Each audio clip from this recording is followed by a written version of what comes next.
안녕하세요. 김현웅 피부과의 대표원장 김현웅입니다.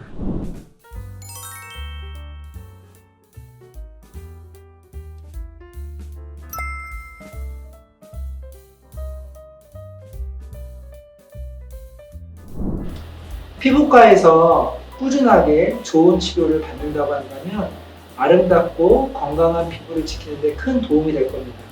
하지만 그것이 꼭 필수 조건은 아니라고 생각합니다. 그 이유는 아무리 좋은 치료를 받는다고 해도 건강한 좋은 피부관리 습관을 가지지 못한다면 그것은 밑빠진 독에 물 붓는 것처럼 일시적인 효과만 나타나고 피부는 나빠질 수 있기 때문입니다.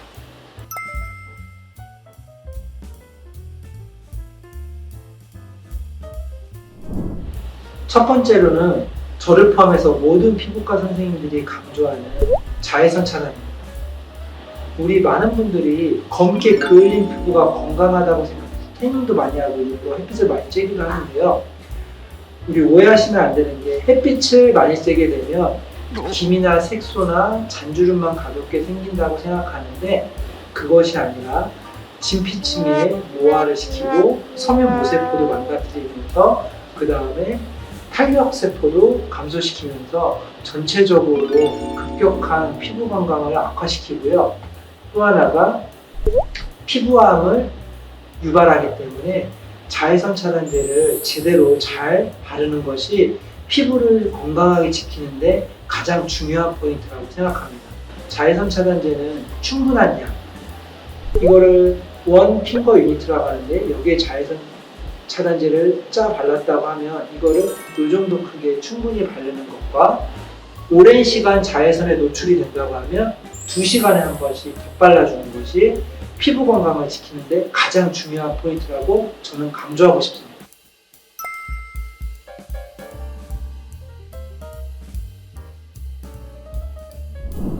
두 번째로는 저는 올바른 세안 습관이라고 생각합니다. 우리나라 환자분들은 너무 과도하게 세안하는 습관이 있는 것 같아요. 이유가 뭐냐면 특히 깔끔한 걸 좋아하는 여자 환자분들을 가만히 보고 있으면요, 제가 관리실에서 세안하는 걸 보고 있으면 처음에 세안을 시작하는데 몇 분 이상 계속 비비고 계십니다.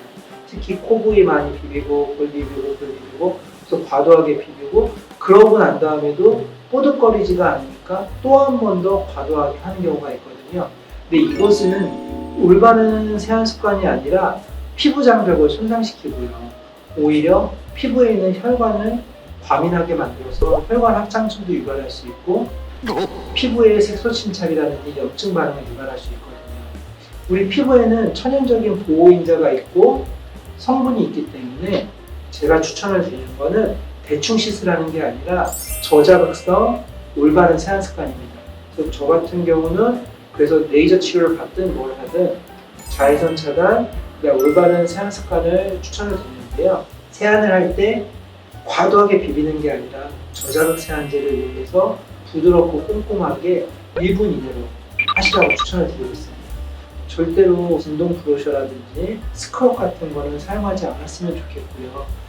피지가 잘 보인 것 같아요, 피부가 찝찝한 것 같아요 하면 피부과에 오셔서 가벼운 아쿠아필이라든지 스케일링을 받는 것이 더 중요한 거지, 자기가 과도하게 전동 브러쉬라든지 스크럽을 사용하는 것은 때타올로 얼굴을 비비는 것과 똑같기 때문에 이것은 백해무익하기 때문에 대충 씻으라는 게 아니라 부드럽지만 꼼꼼하게 씻는 것을 추천을 드리고요.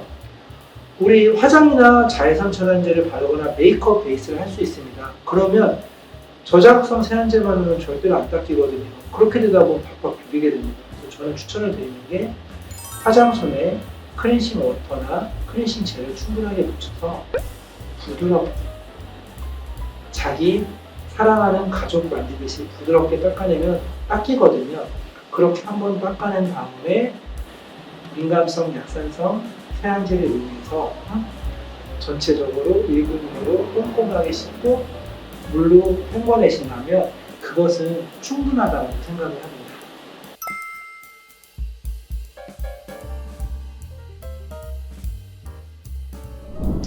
마지막 세 번째는 저는 자신의 피부 타입에 맞는 화장품 사용입니다.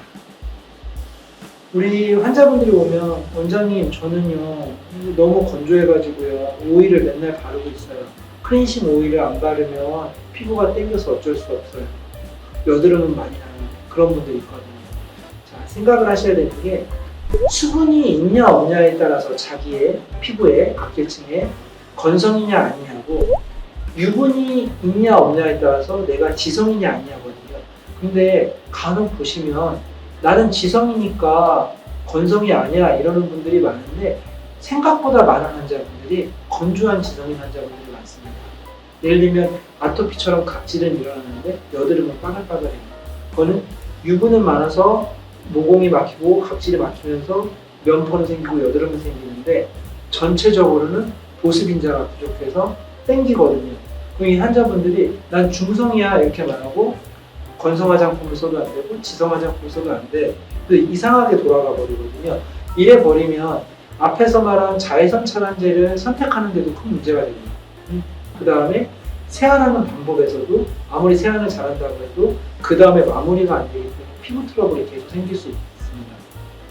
저는 자기의 피부 타입을 정확하게 파악하고 수분이 있냐 없냐에 있어서 내가 수분이 없는 타입이라고 하면 유분을 주는 것이 아니라 수분이 풍부한 보습제를 충분히 발라줘야 되는 겁니다. 예를 들면 저는 수분 크림을 발라도 너무 많이 땡기기 때문에 저는 오일을 바르고 있어요 이렇게 말하는 분이 있는데 그럼 저는 비율을 말씀드리거든요. 논밭이 갈라져서 물을 주는데 계속 말라요. 그래서 농부가 기름을 부어놨어요. 그러면 멀리서 보면 그 땅은 보기 좋겠지만 그 땅을 쓸 수 있을까요? 못 씁니다. 그래서 내가 건조한 지성이거나 건조할 때는 수분을 주되 자꾸 마르면 수분을 더 빠른다고 생각해야 되고 유분이 많은 걸 안 쓰는 것이 좋다고 생각하고요. 단 나는 유분도 없고 건조해. 그럴 때는 수분을 계속 공급해 주면서 아침 저녁으로 우리 밀폐제라고 하죠. 오일이라든지 유분이 있는 화장품이라도 한번 보호막을 만들어주는 정도는 괜찮다고 생각합니다.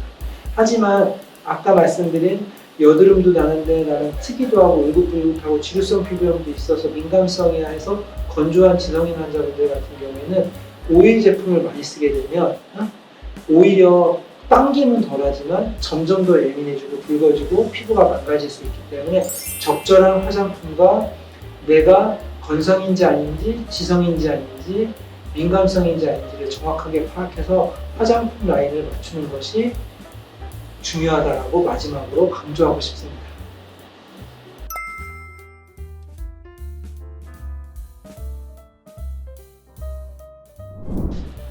우선은 피부 타입을 나누는 거는 복잡하거든요. 근데 그거는 피부과 전문의한테 맡기시고 첫 번째, 지성이냐 아니냐를 볼 수 있는 거는요. 이렇게 피지 분비가 많은 부위 있잖아요. 그럼 피지 분비가 많은 부위에 세안하고 나서 두세 시간이 지났을 때 오일 페이퍼를 닦았을 때 기름이 많이 묻어나오고 모낭이 막히면서 자꾸 오돌오돌하게 면포가 생긴다. 그러면 나는 지성이구나. 이렇게 생각해 주시는 게 좋고요.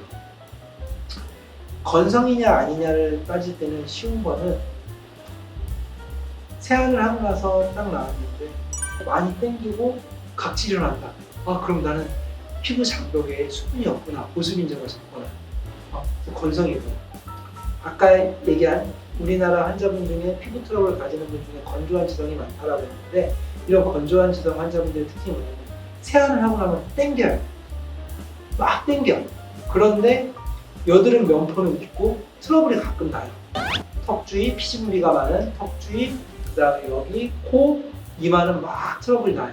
그리고 땡겨가지고 보습제랑 예를 들어 페이스 오일을 발라서 좀 가라앉았는데 두세 시간 지나서 오일 페이퍼로 닦으면 기름 범벅이에요.